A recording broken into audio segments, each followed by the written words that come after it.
Europe میں رنیسا آنے کے بعد ایک صنعتی انقلاب برپا ہوا۔ اس صنعتی انقلاب کے برپا ہونے کے بعد جو زرعی دور تھا، اب اس میں تبدیلیاں آنا شروع ہوئی اور ہر طرف انڈسٹری اور صنعت کا جو ہے وہ علم بلند ہونے لگا۔ تو ہم دیکھتے ہیں کہ ہر عمل کا ایک رد عمل ہوتا ہے، تو لہٰذا صنعت کے خلاف بھی ایک رد عمل شروع ہوا اور یہ داخلی طور پر شہروں کے ہاں شروع ہوا۔ یہ رد عمل تھا بیک ٹو نیچر کا۔ اس کی آواز بلند کی کولج اور ورڈزورتھ نے، اور انہوں نے اپنے شاعری کے ذریعے یہ بتایا کہ دوبارہ فطرت کی طرف واپسی کی جائے، اور انسان چونکہ فطرت کے ساتھ تعلق رکھتا ہے لہذا واپسی فطرت کی طرف کی جائے۔ تو یہ دراصل اس صنعتی انقلاب کا رد عمل تھا جو شاعری میں شروع ہوا، جو ادب میں شروع ہوا۔ اب یہ جو تحریک ہے یہ چلتی ہوئی اردو ادب کے پاس پہنچتی ہے، اور 70 کی دہائی میں چونکہ ہمارے ہاں بھی 60 کا جو ایوب خان کا دور تھا اس میں صنعت لگنا شروع ہوئی، اور ہمارے ہاں بھی شاعروں کے داخل میں ایک رد عمل پیدا ہونا شروع ہوا۔ تو جو 70 کی دہائی کے کچھ شاعر ہمارے سامنے آتے ہیں، اس میں ایک بہت اہم نام خاقان خاور کا ہے۔ تو لائٹ آف لٹریچر کے کتاب کہانی سلسلے میں آج آپ کے لیے ایک ایسی کتاب لائے ہیں جو اس شاعر کی بات کرتی ہے جو شاعر فطرت کی باہوں میں پناہ لیتا ہے۔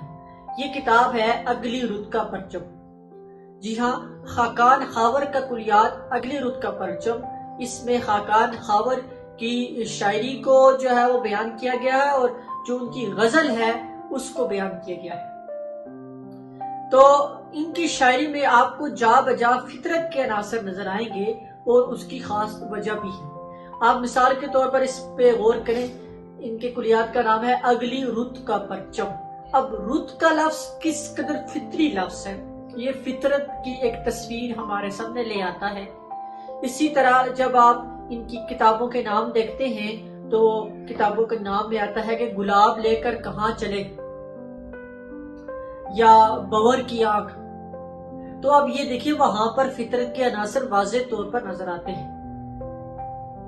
تو لہذا فطرت کا شاعر وہ ہوتا ہے جو فطرت کے عناصر کو اپنی شاعری میں بیان کرتا ہے، اور اس سے ایک جو ہے وہ مختلف طرح کی تصویریں بنانے کی کوشش بھی کرتا ہے۔ کیونکہ جب بھی فطرت کا لفظ وہ بیان کرتا ہے، اب چونکہ صنعتی دور آ گیا، یعنی صنعت آ جاتی ہے جب، تو فطرت سے انسان دور ہو جاتا ہے، کیونکہ وہاں پر بلڈنگز بننا شروع ہوتی ہیں، صنعتیں لگ جاتی ہیں، انسان مشین کے زیر تحت ہو جاتا ہے، لہذا وہ فطرت سے دور ہوتا ہے۔ تو وہ جو فطرت کے عناصر ہوتے ہیں وہ اب آپ اس کے ذہن میں آنا شروع ہوتی ہیں۔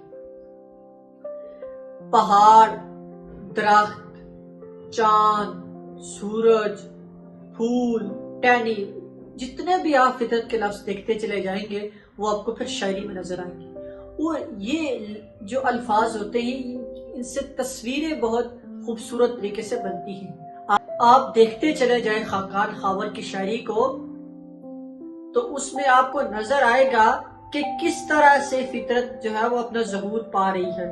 میں آپ کے سامنے چند مصرع پڑھتا ہوں۔ چاند ٹہنی پہ آ کے بیٹھ گیا، سارے جہاں کی دھوپ میرے گھر میں آ گئی، تیری ہستی خزاں کا شجر ہو گئی، سب کو طوفان نے ایک سا کر دیا، ایک ہم ہیں کہ پانی میں پانی ہو گئے، ایک وہ بوند ہے جو گوہر ہو گئی، کس لیے آپ سجاتے ہیں نمائش میں مجھے، پھول صحرا کا ہوں رونق پہ نہ رہنا چاہوں۔ تو آپ دیکھتے چلے جا رہے ہیں کہ جو فطرت کے لفظ ہیں، فطرت کے الفاظ ہیں، وہ کس طرح سے ہمارے سامنے آ رہے ہیں۔ لہذا چاند ٹہنی پہ آ کے بیٹھ گیا۔ اب یہ کتنی خوبصورت تصویر ہے، اور وہ چاند اور ٹہنی کا جو فطرت کا ایک خوبصورت لفظ ہے وہ کس طرح سے اپنا آپ ظاہر کر رہے ہیں۔ تو لہذا خاقان خاور کی شاعری میں ہمیں یہ عناصر جا بجا نظر آتے ہیں، اور یہ انسان کے ذہن کا رد عمل ہے جو ہر دور میں پیدا ہوتا ہے، کیونکہ جب جمود آ جاتا ہے تو جمود کے سلسلے میں چیزیں رک جاتی ہیں، یعنی جو کھڑا پانی ہوتا ہے اس میں سے بو آنے لگتی ہے۔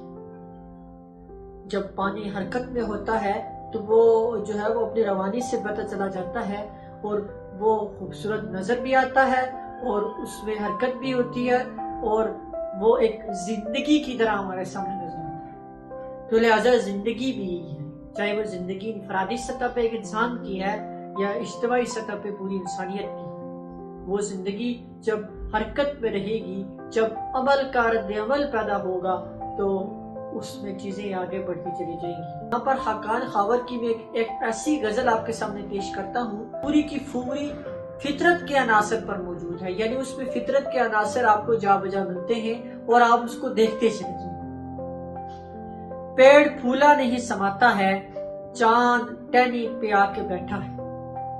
اب دیکھیں، پیڑ جو ہے وہ پھولے نہیں سماتا ہے، ٹہنی پہ جب آ کے چاند بیٹھا تو پیڑ جو ہے وہ کس طرح سے کھلکھلاتا نظر آتا ہے۔ یہ کتنی خوبصورت تصویر ہے جو ہمیں بیک ٹو نیچر یا فطرت کے قریب لے کر جاتی ہے، اور ہم دیکھتے ہیں کہ یہ شاعری میں فطرت کس طرح سے اپنی تصویریں ہمارے سامنے پیش کرتی ہے۔ کس بلندی پہ آ کے بسے ہیں ہم، ابر پاؤں کو اٹھ کے چھوتا ہے، ابر پاؤں کو اٹھ کے چھوتا ہے، یعنی وہ جو بادل ہے اس کی اب تصویر ہے ہم سے کہ وہ پاؤں کو چھو رہا ہے۔ تو ذرا تصور کریں کہ کتنی خوبصورت تصاویر ان فطرت کے الفاظ کے ذریعے ہمارے سامنے بنتی ہیں۔ پیڑ انسان سے پیار کرتے ہیں، میں نے جنگل میں رہ کے دیکھا ہے۔ پیڑ انسان سے پیار کرتے ہیں، میں نے جنگل میں رہ کے دیکھا ہے، یعنی یہ جو صنعت ہے یہ دراصل اس انسانیت کے خاتمے کا ایک دوسرا نام ہے۔ جانے کس پل ہوا مٹا ڈالے، ریت پر ایک نام لکھا ہے۔ ریت ہے، ہوا ہے، اور نام لکھا ہے، اور ہوا اس کو مٹا رہی ہے، اس نام کو ختم کر رہی ہے۔ کس کو روکے گا کسی طرح کوئی، وہ تو خوشبو کا ایک جھونکا ہے، خوشبو کا جھونکا۔